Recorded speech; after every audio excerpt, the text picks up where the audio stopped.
আসসালামু আলাইকুম বন্ধুরা, কেমন আছেন? আমি এনাম, আশা করি সবাই ভালো আছেন। তো আমি 2 দিন আগে একটা ভিডিও বানিয়েছিলাম যে আমেরিকা ও চীন পাহাড়ায় বাংলাদেশের chicken neck, USA drill and Chinese in Bangladesh. তো এখানে আমি বাংলাদেশের সামরিক অ্যাক্টিভিটিগুলি আমরা দেখলাম। মানে ইউএসএর ড্রিল হয়েছে, মানে প্যাসিফিক অ্যাঞ্জেলস তারা বাংলাদেশে চিটাগাং, কক্সবাজার মানে বাংলাদেশের সামরিক বাহিনীর সাথে মানে আমরা ড্রিল দেখেছি আর কি, আমেরিকার মানে লাগাতার ড্রিল। এবং এইটা নিয়ে আমি একটা ভিডিও বানিয়েছি। এবং এখানে আসলে ওই মৈক রঞ্জন ঘোষের যে ওই চিকেন নেক, বাংলাদেশের নাকি 2টা চিকেন নেক আছে, একটা চিটাগাংয়ে আর একটা ওই রংপুর এবং চিটাগাং দখল করে নেওয়ার ব্যাপারে তারা একেবারে রিপাবলিক বাংলার মৈক রঞ্জন ঘোষ, তারপরে শুভেন্দু মানে লাগাতার বক্তব্য দিয়ে যাচ্ছিল আর কি। তো এইটা নিয়ে আমি ভিডিও বানিয়েছি, আপনারা যারা দেখেন না অবশ্যই দেখবেন। তো আমাদের আরও একটা উপসর্গ যোগ হয়েছে, মানে আমি যখন এই ভিডিওটা করতেছিলাম তখনই ওই এএনআই মানে একটা নিউজ, সরকারি একটা নিউজ চ্যানেল আছে ইউটিউবে এবং ভারতের, এবং সেখানে বক্তৃতা দিচ্ছে হচ্ছে যে ত্রিপুরার রাজা প্রদত্ত মাণিক্য, মানে স্টুপিড আর কি। মানে বাংলাদেশের চট্টগ্রাম বন্দর ভারত নিয়ে নিক বললেন ত্রিপুরার রাজা প্রদত্ত মাণিক্য। এটা ওই রিপাবলিক বাংলা থেকেই আবার দেখানো হচ্ছিল ফলো আপে। এবং আমরা জানি যে ত্রিপুরার আসলে একটা মানে মাথা ব্যথা, মানে ওখানেও ত্রিপুরা কিন্তু একদম বাংলাদেশের পেটের মধ্যে ঢুকে আছে। এবং আমরা জানি যে ওই মানে কুমিল্লা বিভাগ করতে চায়নি আমাদের ফ্যাসিস্ট শেখ হাসিনা। বারবার মানে তার মুখ থেকে আমরা শুনতেছিলাম যে না, ত্রিপুরার মানে এটা একসময় ত্রিপুরা ছিল, মানে কুমিল্লা মানে তাদের একটা অনেক আগের থেকে দখল, এই চিটাগাং, তারপরে কুমিল্লা, ফেনী, এই নানা রকমের একটা প্ল্যান করে ফেনীর উপরে তারা ব্রিজ বানাইছে তাদের যেন মানে সৈন্যবাহিনী ওই দিকে যাইতে পারে আর কি। মানে চিটাগাংটা হচ্ছে যে তাদের একটা অনেক আগে থেকে একটা স্বপ্ন ছিল। আমি যখন এই ভিডিও বানাচ্ছিলাম, ইনফ্যাক্ট ওই আমেরিকার ড্রিল যখন হচ্ছিল, আমরা দেখতেছিলাম যে প্যাসিফিক অ্যাঞ্জেলসের এবং বাংলাদেশের বাহিনীর মধ্যে যৌথ ড্রিল, এবং এইটা নিয়ে ভারতের যে একটা উদ্বিগ্ন হয়ে যাচ্ছে, তারা মানে পাগল হয়ে যাচ্ছে আর কি। তো এইটার পরিপ্রেক্ষিতেই আমি ভিডিওটা বানিয়েছিলাম। এবং ওখানে কিন্তু মানে এই পাগলটা মানে ত্রিপুরার রাজা, মানে কোন রাজার কোন প্রজা এটা আমি জানি না, কিন্তু ভারতের সরকার তো আসলে প্রধানমন্ত্রী শাসিত সরকার আর কি। তো সেখানে আবার ত্রিপুরার রাজা আবার কোত্থেকে আসলে এটা মানে বোধগম্য না। মানে তাদের মনে হয় পূর্বের বাপদাদার ভিতরে রাজা টাজা ছিল, ওইটারই একটা বংশধর আর কি। তো এরা ওই বিজেপি মানে কে সমর্থন দিয়ে বিজেপিকে একদম শক্তিশালী করেছে। এবং ওই আসাম, ত্রিপুরা, এরা আমরা ওই মমতার চাইতে আরও বেশি মানে বিজেপি মানে তাদের যে ন্যারেশন আছে বাংলাদেশকে নিয়ে, সেগুলি আমরা কিন্তু দেখি আর কি। মানে ওই পাকিস্তানের কাছে মার খাইছে ওই পহলগাম নিয়ে। এবং আমরা রিসেন্টলি দেখলাম যে সৌদি আরবের সাথে যে পাকিস্তানের মানে মুসলিম ন্যাটোর একটা যে কনসেপ্ট তৈরি করা আর কি। এবং সেখানে যে মানে অনেকেই বলতেছেন যে মানে বাংলাদেশেরও আসলে ওই মুসলিম ন্যাটোর মধ্যে চলে যাওয়া উচিত। মানে এই হুমকি ধামকি তো আসলে চলবে না। তারা এরকম একটা উস্কানি আবারও একটা প্রচার করে দিল। এবং আমার মনে হয় যে আমরা অলরেডি দেখেছি যে বাংলাদেশ মানে চীন, পাকিস্তানের একটা অলরেডি একটা জোট আছে। এবং তারা কিন্তু আসলে ওই এগুলা নিয়েও নানা রকমের নিউজ করেছিল আর কি। মানে তারা ভীত আর কি।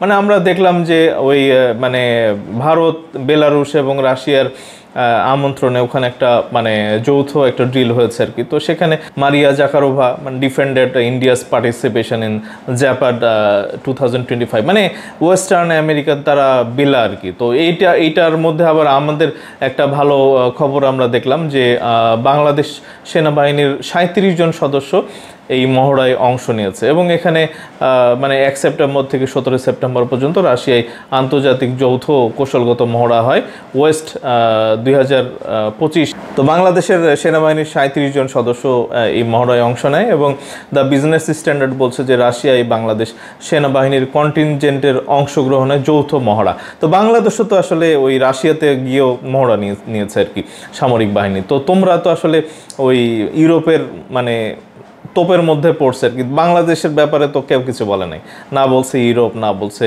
আমেরিকা। মানে এদিকে বাংলাদেশ আমেরিকার সাথেও ড্রিল করতেছে, আবার হচ্ছে যে ওইদিকে রাশিয়ার সাথেও ড্রিল করতেছে।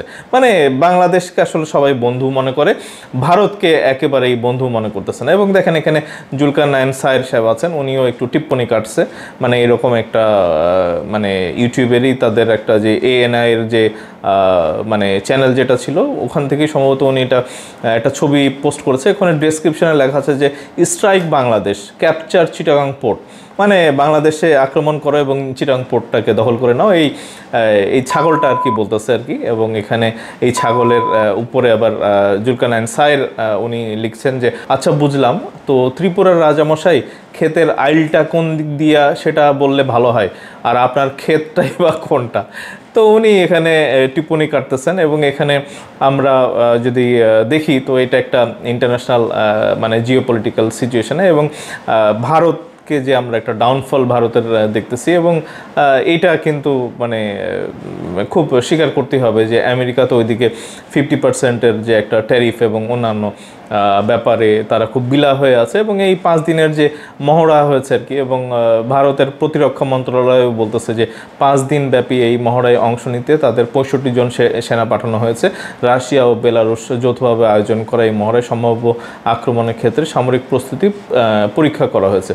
তো এখানে 1 লাখ সেনা মহড়ায় অংশ নিচ্ছে, এবং এখানে পারমাণবিক সক্ষমতা সম্পন্ন বোমারু বিমান ও যুদ্ধজাহাজ প্রদর্শন করা হয়েছে। তো এইগুলি 17 তারিখ পর্যন্ত এই ডিলটা হয়েছে। তো তারা অংশ নিলে তাদের একটা কথা শুনতে হচ্ছে, এবং রাশিয়ার মানে মারিয়া জাকারোভা মানে তাকে ডিফেন্ড করতে হচ্ছে আর কি। তো বাংলাদেশকে নিয়ে কেউ কথা বলে না। মানে তারা আমেরিকার সাথেই যখনই ডিল হয় তারা তাদের মাথা ব্যথা। এবং আমরা কিন্তু ওই রংপুর মানে ওই উত্তরবঙ্গে আমরা তিস্তা যেই প্রকল্প যেটা আছে, তো সেখানেও কারিগরি টিম বাংলাদেশে আসতেছে, এবং চাইনিজরা যে ওখানেও ইনভলভ হবে। আমাদের লালমনিরহাট এয়ারপোর্টটা অলমোস্ট আমরা নতুন একটা পরিবেশে পাবো। এবং J10C মানে আমরা 12টার মানে কেনার ব্যাপারে কথাবার্তা হচ্ছে। তো এইটা তো আসলে মানে 12টা কিনি তো বসে থাকবে না, মানে এটা আবার কানেক্ট করা হবে একটা ওই মানে চায়নার যে একটা সেন্ট্রাল একটা কমান্ড একটা স্টেশন আছে, তো সেটার সাথে আবার পাকিস্তানও কানেক্টেড। আমরা দেখছিলাম যে ভারত পাকিস্তানের যুদ্ধে কিন্তু মানে পাকিস্তানের কন্ট্রোল রুমের সাথে কিন্তু আবার চায়নার একটা কন্ট্রোল রুম ছিল, এবং তারা কিন্তু ওই মানে স্যাটেলাইটের যে ডাটা মানে মানে সামরিক যে কোথায় কি করতেছে ভারত, এইগুলি কিন্তু সরবরাহ করেছে। এটা হচ্ছে যে ভারতেরই মানে অভিযোগ আর কি। এবং তারপরে ওই মাইকটার খাইয়ে যখন ওই আমেরিকা আবার তাদের উপরে ওই মানে 50% ট্যারিফ দিয়ে দিয়েছে, তখন আবার তারা চীনের দিকে চীনমুখী হয়েছে। তো আসলে তো ভারতের মানে পজিশন তো বোঝা যায় না, এবং এই কারণে চীনের কাছ থেকে কখনোই ভারত সমর্থন পাবে না। এবং ভারতের যতই লোকজন ওখানে ড্রিল করুক রাশিয়ার সাথে, মানে আমরা দেখছি যে ওই ভারত পাকিস্তান যুদ্ধে কিন্তু রাশিয়াও চুপচাপ ছিল আর কি।